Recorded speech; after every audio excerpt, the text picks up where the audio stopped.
suis le porte-parole de la DCFC, qui est la plateforme que tout le monde connaît présentement, qui a représenté largement les Congolais de la diaspora aux concertations nationales.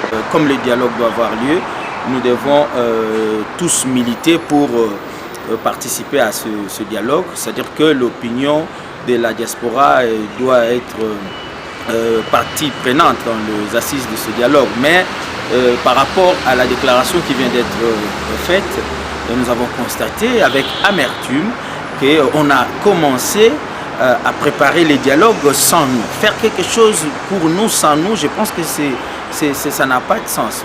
Si vous voulez faire quelque chose pour nous, vous devez nous faire participer. C'est-à-dire que nous avons constaté dès le départ déjà qu'il y a des propositions de ce groupe de travail mis en place par M. Eden Kodjo qui a proposé dans cette mouture qui a la prise en charge des Congolais venant de l'intérieur, ici à Kinshasa, et ils ont omis qu'il y a des Congolais qui viennent même de loin, et ici, et qui doivent aussi l'être, c'est-à-dire être pris en charge. Donc ça commence mal, bien que nous ayons un soi-disant Congolais de l'étranger au sein de ce groupe de travail. Alors on se demande qu'est-ce que notre compatriote de la diaspora est en train de faire là-bas. Donc ça commence mal et nous interpellons le facilitateur Eden Kodjo. Nous sommes sûrs, nous savons qu'il va bien faire le travail, il le fait déjà, mais nous sommes sûrs qu'il doit prendre en compte cette déclaration. Mais pour le reste, nous sommes en train de travailler. Nous avons des spécialistes qui sont venus dans beaucoup de pays, qui sont avec nous déjà. Et malheureusement, nous n'avons pas fait beaucoup de publicité sur ce que nous faisons, mais je pense que nous allons ces derniers temps essayer de faire large écho de tout ce que nous sommes en train de faire comme travail sur le terrain et mettre l'opinion au parfum du travail que nous sommes en train d'abattre. Merci beaucoup. C'est avant tout un sentiment de fierté d'appartenir à une nation où l'enracinement de la culture démocratique facilite un dialogue fécond entre filles et filles à tout moment de l'histoire. Je pense que nous sommes arrivés à un moment de la vie nationale où nous devons tous nous accorder pour résoudre les questions d'intérêt général sur la République. Et je pense aujourd'hui qu'il en soit de la majorité, qu'il en soit de l'opposition, qu'il en soit de la diaspora, qu'il en soit de la société civile, nous devons créer des conditions favorables à ces dialogues.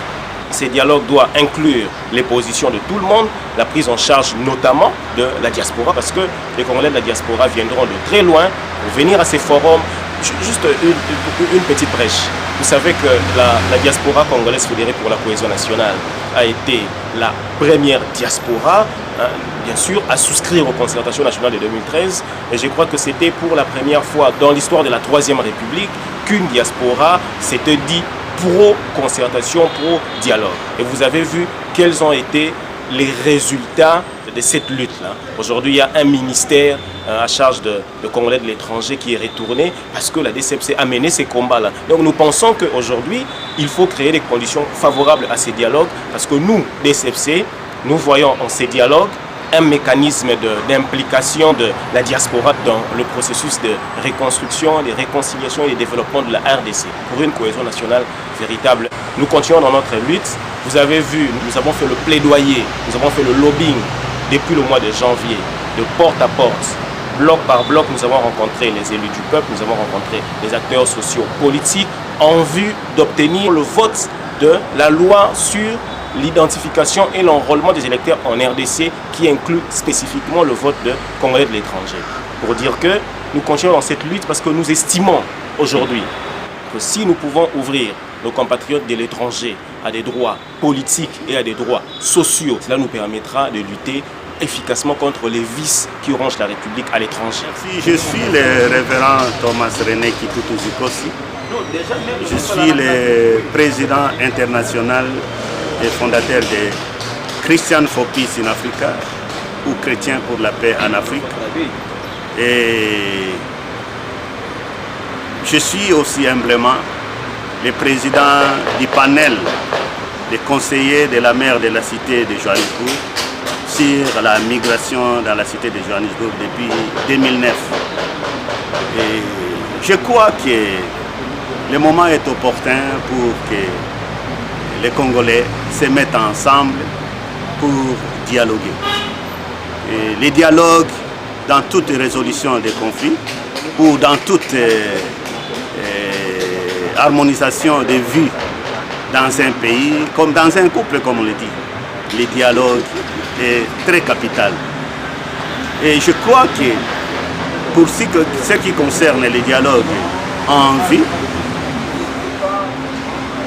la communauté congolaise en Afrique du Sud attend ces dialogues depuis longtemps et il voudrait qu'une solution définitive soit prise durant ces assises qui permettront à ce que les Congolais parlent un seul langage, parlent d'une façon claire comment procéder au développement de ces grands, beaux et riches pays que tout le monde envie. Et je crois que nous attendons de tous les panels qui seront désignés et qui sera sous la direction de son Excellence le Premier ministre Eden Kodjo, afin qu'il puisse s'oublier et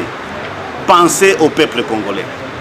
Parce que c'est le peuple congolais qui sera le premier bénéficiaire de ce dialogue qui est historique, parce qu'il vient juste après le grand dialogue qui a amené la paix dans ce pays.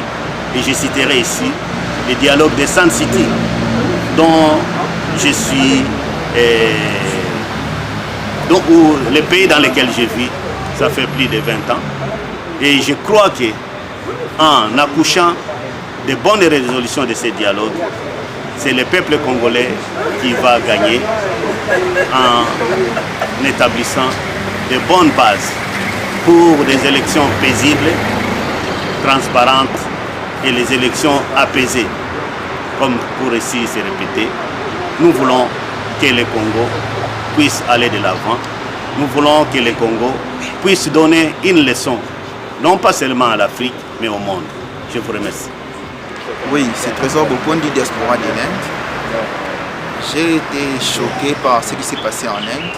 Là, je parle en tant que ressortissant de cette communauté. En moins de 3 ans, voire des cas d'assassinat, en tout cas c'est aberrant pour nous. Et nous demandons au gouvernement de faire une diplomatie un peu agressive, de sorte qu'il y ait des mesures strictes, afin que de tels cas ne se répètent. Et par rapport au dialogue, le dialogue c'est l'option privilégiée à l'ère actuelle, parce que cela va nous permettre de sortir de cette crise. Et pour nous, ça sera aussi une occasion d'aller marteler sur le droit de vote des Congolais de l'étranger. Quelque chose qui est déjà un acquis, mais nous voulons que ça se réalise, afin que nous tous, Congolais, nous puissions bénéficier de ces droits civiques.